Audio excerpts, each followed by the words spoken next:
Hello students, next हम discuss करेंगे example number 7। क्या कह रहा है देखो, two students Anil and Ashima appeared in an examination. The probability that Anil will qualify the examination is 0.05 and Ashima will qualify the 0.10। ठीक है, तो सबसे पहले आप इसको एक कंडीशन में लेट कर सकते हो। Let A and B the events that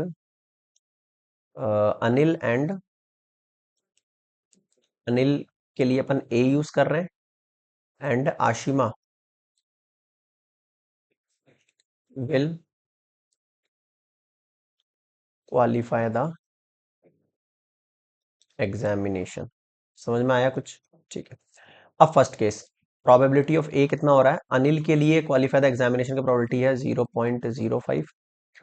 probability of B Ashima के लिए 0.10। Probability but that both will qualify the examination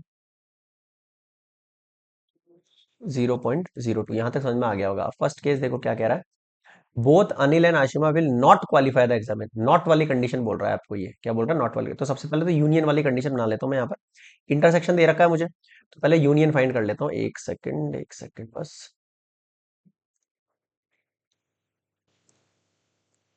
एक सेकंड, एक कॉल आ रहा है। ओके, हाँ, क्या बता रहा था मैं आपको? प्रोबेबिलिटी ऑफ ए हो गई, प्रोबेबिलिटी ऑफ बी हो गई अपने पास, और ए इंटरसेक्शन बी हो गई। अब मैंने फर्स्ट क्या बोला? फर्स्ट आप इसका यूनियन निकाल लो, मतलब ए यूनियन बी वाली प्रोबेबिलिटी निकाल लेते हैं। फॉर्मूला आप सभी को पता है, probability of A plus probability of B minus probability of A intersection. 0.05, 0.10 minus 0.02 करो ऐड। 0.05 को ऐड करो 0.10 के साथ, 0.15। उसमें से माइनस कर दो 0.02 को। 0.15 में से 0.02 माइनस कर दो, 5 में से 2 गया 3, यानी 0.13। 0.13 आ गया आपके पास यूनियन। मुझे बताओ यहां तक क्लियर है? फर्स्ट केस पढ़ते हैं। फर्स्ट केस क्या कह रहा है आपको? Both Anil and Ashima will not qualify the exam. अब देखो, अनिल यानी ए, आशिमा यानी B will not qualify. Not का मतलब आता है अपने पास जब दोनों में मुझे डैश लगाना हो, और दोनों ही नहीं कर रहे हैं, यानी दोनों का इंटरसेक्शन।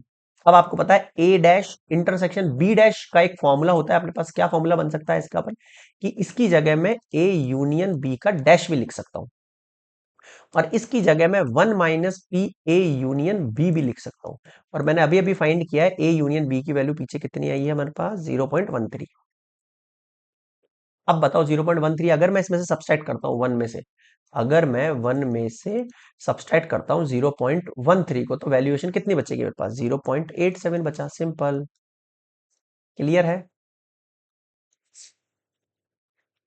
सेकंड केस देखो, at least one of them will not qualify the exam. क्या बोला इसने? कम से कम उनमें से एक क्वालिफाई ना करना पाए। ठीक है, अब इसको क्या समझाऊंगा मैं?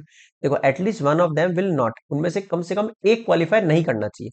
तो मान लो ए डैश नहीं कर रहा है ना? यूनियन बी डैश नहीं कर रहा है। उन दोनों का यूनियन वाला पार्ट निकाल देता हूं मैं, उन दोनों का यूनियन वाला पार्ट निकाल देता हूं। अब आपको पता है ए डैश यूनियन बी डैश के लिए भी मैं सिंपलीफाई फॉर्म लिख सकता हूं। क्या? पी ए इंटरसेक्शन बी का डैश। और इसके लिए मैं लिख सकता हूं 1 - पी ए इंटरसेक्शन बी लिख सकता हूं। अभी हमने फाइंड किया है ए इंटरसेक्शन बी का वैल्यू इस पहले से क्या गिवन था? 0.02। वन में से माइनस करेंगे तो 0.98 आ जाएगा। बताओ समझ में आया क्या? बताओ समझ में आया क्या? क्लियर है यहां पर? ओके, ये हो गया सेकंड पार्ट। थर्ड पार्ट देखो, ये कह रहा only one of them will qualify the exam. उनमें से कोई एक क्वालिफाई करे। तो अब इसका मतलब क्या हुआ? या तो ए माइनस बी करे इसके साथ यूनियन, या फिर बी माइनस ए करे। अब आपको पता है इन दोनों का यूनियन प्रोबेबिलिटी बाहर लगा हुआ है, इसका मतलब मैं probability of A minus B plus probability of B minus A कर देता हूं। अब इसको मैं अगर मैं जस्टिफाई कराऊं आपको वेन डायग्राम से, तो देखो ए और बी, ए माइनस बी का मतलब होता है ये वाला पार्ट, बी माइनस ए का मतलब होता है ये वाला पार्ट। अगर मुझे केवल ये दोनों पार्ट निकालने हैं, तो मैं काम करता हूं यहाँ पर probability of A union B में से माइनस करता हूं probability of A intersection B.